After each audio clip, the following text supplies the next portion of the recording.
Hey, Terry. Hey, good to see you as usual and as always. There you are. Hey, this is Dr. Goodman. This is Doc Talk Live. I'm with my good friend Terry Grisham, who just won a award. He's going to turn his own camera on. Okay. I'm with Terry Grisham. He's with Chalk Gym. He just won an award for the National Powerlifting. Tell us about that, Terry. I'm still I know surprised. You're embarrassed by it, but it's the USPA, the United States Powerlifting Association, is the organization that I lifted under the sanction of the meet, and I set a new American national record in the back squat, and it was 260 kilos, and I did 265 kilos, and it was for the 100 kilo weight class and the 50 to 54-year-old age division. Would it be all right if I put that on Doc Talk Live? That lift, I have that lift on video. Yes, all right? That would be great. So Terry, I don't want to really talk about that much because I want to talk about how you get there, you know, and I want to talk about exercise. I want to show us around your gym, okay? We'll start to your left. To my left. We'll move this way. All right. On this left side, and I'll stand on the platform so you can see. The left side is where it's a formal setup for Olympic weightlifting. Okay. And that involves, it's a lot different than what I just did at this meet, powerlifting. Okay. Olympic weightlifting has two lifts, snatch and clean and jerk. And the equipment that you need to have is a bar that spins and plates that you can drop from overhead, because both lifts require the finished position to be overhead. Okay. So this equipment is specifically designed for that, and it is the 2015 World Championship training hall equipment. I mean, this gym is like a college gym. Show us around the gym quickly. This gym is a training center. It's a training center. It's a training center, but I work with a lot of different people, but it's set up to do the things that I like to do. It's got Olympic lifting equipment, and on this end down here is where you train for like powerlifting. You squat, you can bench, and we do inclines. These are the competition bench presses. Over here we have dumbbells. That we train stomach and abs extremely often and extremely hard. And we do our auxiliary and our assistance exercises. So Terry, you've worked with me for years. You've taken care of my patients that have had strokes, patients that are in wheelchairs, they can't walk, they've had shoulder surgery, they can't lift their arms. Correct. And you find ways of making them exercise or getting them to exercise. Now, this is intimidating to somebody who doesn't exercise. It is. But I want you to talk about how you get people that have disabilities and people that have impairments to do activity. Okay. Because you're really brilliant at that. Well, here's how I start this. Most of the people that come in here don't do this stuff. They don't power lift and they don't Olympic lift.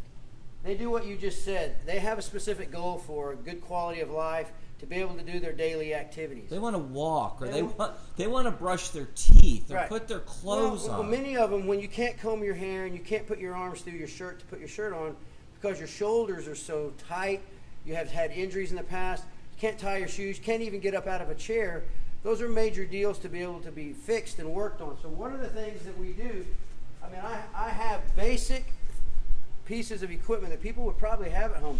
Things that would be like chairs, benches, things that are at the normal sitting height at home. Boxes. This is actually the box. You remember this box? I do remember that box. That's the box that was at the office for 11 years. And I have two of these. And we have sticks that I use, pieces of PVC to practice different positions in squatting. Show us something. Show us something. One of the things that people have a hard time with is sitting down and standing up, and a lot of people don't really know the position to get in. So when you have something in your hands that you can push, it teaches you that basic lean, and it's the same thing. It teaches you that basic lean to sit back down. A lot of people think that if you bend your back, you're going to get injured, and so you see people trying to sit like that. That's not the normal way people sit. The correct position, correct way to do that is you can lean forward. You just don't need to round your back. But we go on a lot of different pieces of equipment for that type of purpose, for functional stuff. I use tubings. I use bands. We have different medicine balls that I use. We have stability balls. Show us some of the stuff you do with the medicine balls, Terry. One of my favorite things with the stability ball, there are people that come in that they've got frozen shoulder and they can't move their arm up, and we practice crawling and rolling on the top, stretching around, and actually doing one of the exercise combinations we did at the office. Something that's short range of motion that contracts the muscles of the back, many different positions. So those were called the flexiball circuit. It's a crusher, a clapper, and a hugger. So what Terry's brilliance is sort of coming up with these very basic exercises to get people to do things that they wouldn't ordinarily do. Like show us upper body step-ups. Can you do that one? Yeah, one of the things that we occasionally do with people, I set plates on the ground, side by side, and we practice what we call, upper body step-ups. So this is like a push-up without doing a push-up. And it's a shoulder stabilization exercise. That's the way I would use those plates, by the way. Yeah. How heavy are those plates? Those are 20-kilo plates. So that's what? That's 44 pounds. So they're Wow. like a normal 45 at the gym. But one of the things that people, they're intimidated to go lift a weight. If I hand them a formal weight, they're kind of scared of it a little bit. But if I hand them something like this, they're not. So they may practice standing up with the ball over their head, just to practice position. Instead of me doing it with a stick, we use a ball. But the other thing that we do with the ball, we practice rolling it, different positions, up a wall, nothing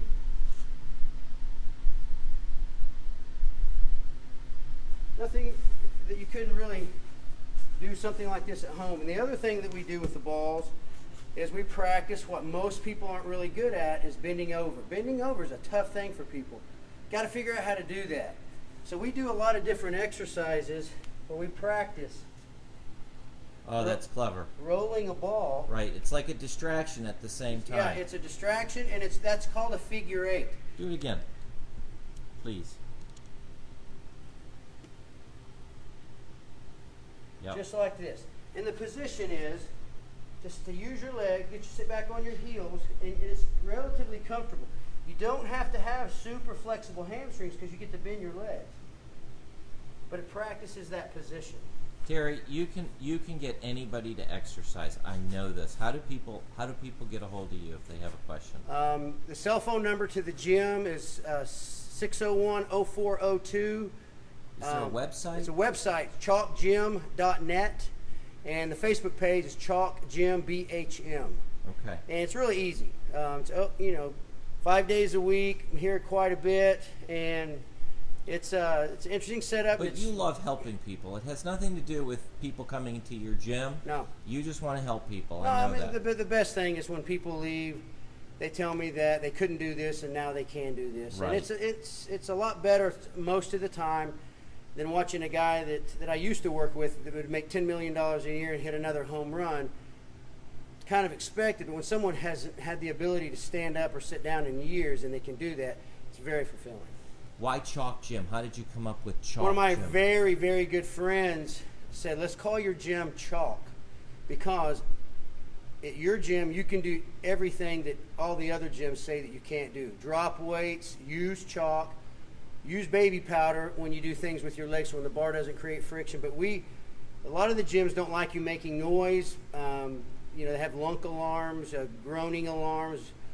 We don't scream or anything like that, but we make noise. I mean, sometimes weights are dropped, sometimes there's chalk on the floor. But he said, let's do chalk because everything that you can't do at other gyms, you can do at your gym.